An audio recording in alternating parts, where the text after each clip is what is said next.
Улсын дөрвж хэлбэрийн театрын гоцлол дуучин Монгол Улсын соёлын тэргүүний ажилтан Наран хүүгийн туяа.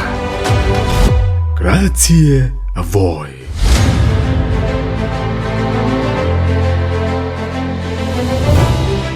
Амраг сэтгэл ариун ертөнцөөс атаад хорон бардамлын дүрд хурч хайр дурлал хатуу үнэний хамгийн тансаг аялгауг урлан эгшиглүүлв.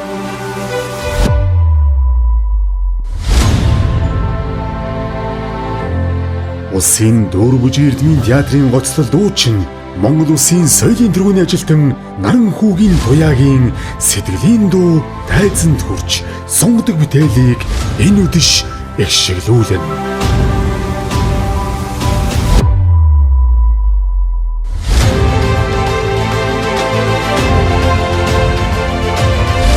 Grazie a voi. Сонгодог опера тоглолт 2023 оны 6 дугаар сарын 14-ний 19 цагаас Улсын дөрвж эрдмийн театрын тайзнаа.